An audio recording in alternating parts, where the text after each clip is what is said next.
मैं उस middle class family से हूँ जहाँ हमारे लिए ना हमारे मम्मी पापा को हक करना बहुत बड़ी बात है। और यार मम्मी पापा ना गुरूर है हमारा, और मम्मी पापा का गुरूर है हमारे बढ़िया बढ़िया मार्क्स। कॉलेज में ना मेरी एक दोस्त थी, ठीक है, उसने ना अपने बाल सी ग्रीन कलर के करा रखे थे और मैं कसम से बता रही हूँ बहुत मस्त लगते थे उसके बाल। तो मुझे लगा कि मुझ पे भी बहुत अच्छे लगेंगे। तो एक दिन ना मैंने अपनी मम्मी से पूछ लिया कि मम्मी मैं अपने बाल हरे या लाल करा लूँ क्या? तो मम्मी पहले तो बोली कि हैं क्या क्या करा लूँ? ओह बाल मम्मी बाल, वो आजकल लड़कियां ऐसे यहाँ तक रंग कराती हैं ना, हरे लाल पीले, तो मैं भी ऐसे करा लूँ क्या, रेड ग्रीन टाइप्स का कुछ? फिर आया मम्मी का क्लासिक जवाब कि ये सब अपने घर जाके करना, और बाकी जाके अपने पापा से पूछ ले, मुझे नहीं पता। अरे यार मतलब हद है। एक तो पहले ये बताओ कौन से घर की बात कर रहे हो आप? ये मेरा घर नहीं है क्या? इसी तरह उस दिन मम्मी की उस बात पर ना मैं थोड़ी सी इरिटेट तो हुई थी, मगर अब वो किस्सा याद करती हूँ ना तो हंसी आती है। जी हाँ, मैं उस मिडिल क्लास फैमिली से हूँ जहाँ बाल ओम्ब्रे कराना मतलब घर में घुसने का लाइसेंस कैंसिल कराना। मैं उस मिडिल क्लास फैमिली से हूँ जहाँ पुरानी टी शर्ट का ना पोचा बन जाता है और बॉर्नविटा का डब्बा खत्म हो जाए तो वो दालें रखने के काम आता है। जहाँ कबाड़ वाले का इंतजार किया जाता है, इसलिए नहीं कि उसे कबाड़ दे सके, बल्कि इसलिए ताकि उससे कबाड़ के बदले दर्जन दर्जन चाय के कप ले सके।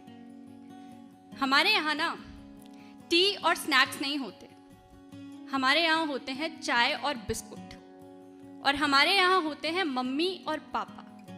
हमारे यहाँ मॉम और डैड नहीं होते।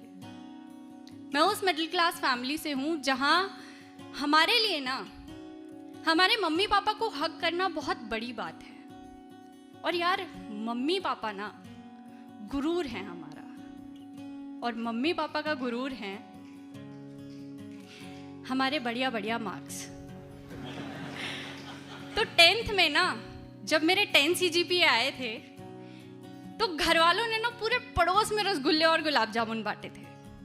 तो उस वक्त ना रिश्तेदारों की सांसों में जाने वाली हवा में ये बात फैल गई थी कि ये लड़की हमारा नाम रोशन करेगी। अब देखो, नाम रोशन करना था, ठीक है, तो साइंस ले ली। फिर 12th में जब 93% आए ना, तब तो घर वाले खुशी से मतलब पागल ही हो गए थे, क्योंकि दिल्ली यूनिवर्सिटी में एडमिशन हो गया था मेरा। अब हम लोग ना बेसिकली रोहतक से हैं, यानी हरियाणा से। तो कॉलेज के लिए दिल्ली शिफ्ट होना था मुझको, पर शिफ्ट सिर्फ मुझको होना था, सारे घर वालों को नहीं। तो दिल्ली शिफ्ट होने से पहले ना पापा एक दिन मुझे रोडवेज वाली बस से दिल्ली लेकर गए थे। वैसे कायदे से तो उसे बस नहीं जहाज कहना चाहिए, क्योंकि हरियाणा रोडवेज की बस थी और हरियाणा रोडवेज की बस भैया चलती नहीं है, उड़ती है। खैर, मैं और पापा पहुंचे कश्मीरी गेट। तो दिल्ली बस अड्डे से हमने मेट्रो ली और हम पहुंचे यूनिवर्सिटी कैंपस। और पापा ने ना मुझे पूरा रूट समझाया कि आना जाना कैसे है, पूरा फुल।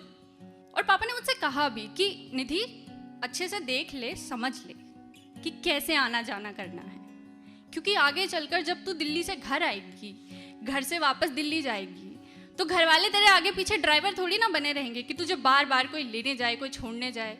और वैसे भी ये सारी चीज़ें तो बेसिक होती हैं, ये तो हर इंसान को आना चाहिए, और कोई बहुत बड़ी महाभारत नहीं है, सिंपल है, तू 1-2 बार में सीख जाएगी।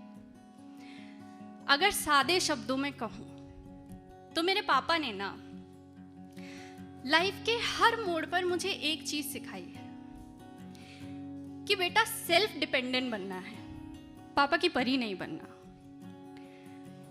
उस दिन दिल्ली से वापस आते टाइम वापसी में बस अड्डे पहुंचकर मैं और पापा कुछ खाने के लिए रुके, और पापा ना यूं ही मुझसे कुछ बातें करने लग गए।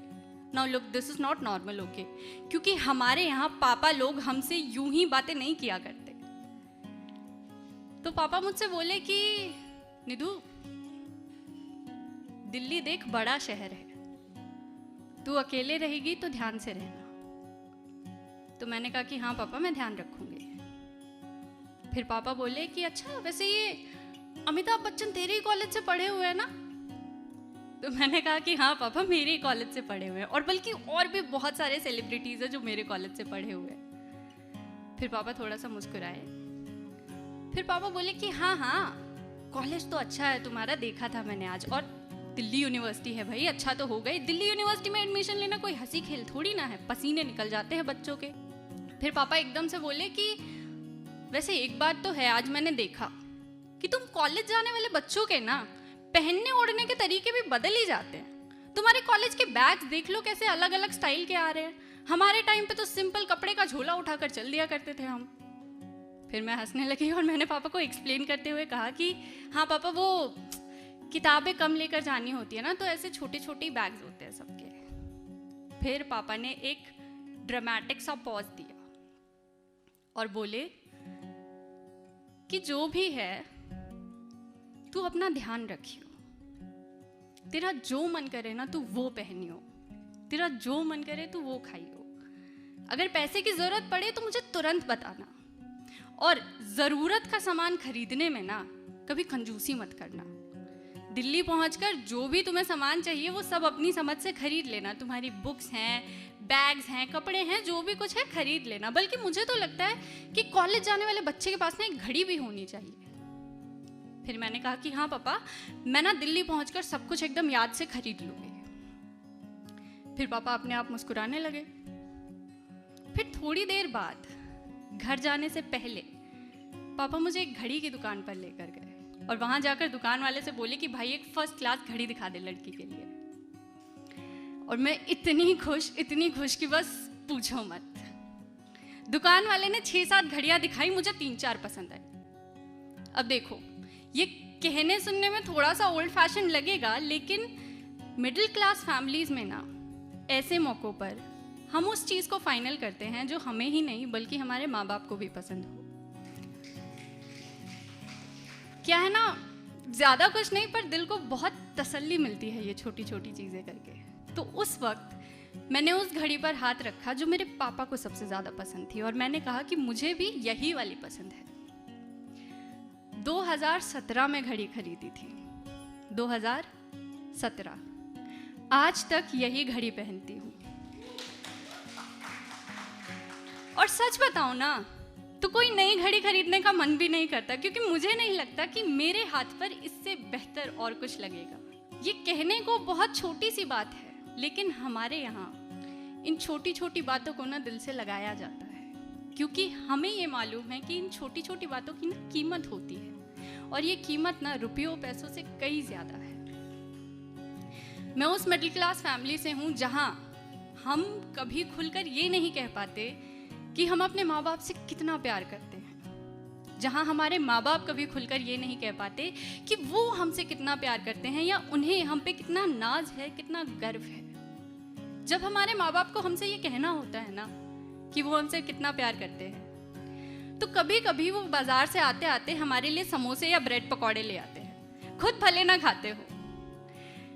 कभी कभी हमारी छोटी छोटी कामयाबियों का शोर ना पूरे मोहल्ले में मचाते हैं मिठाइयाँ बांटकर। कभी कभी हमारी नज़र उतारते हैं, तो कभी कभी खुद हमें मुसीबतों से जूझने के लिए कहते हैं, ताकि हमें ये बता सके कि बेटा जिंदगी में ना कुछ भी बनना, जिंदगी में कुछ भी बनना, चाहे मजदूर बनना पर मजबूर मत बनना। कभी कभी हमें देखकर यूं ही मुस्कुरा भी देते हैं, और कभी कभी यूं ही कोई घड़ी दिला देते हैं। Thank you so much everyone.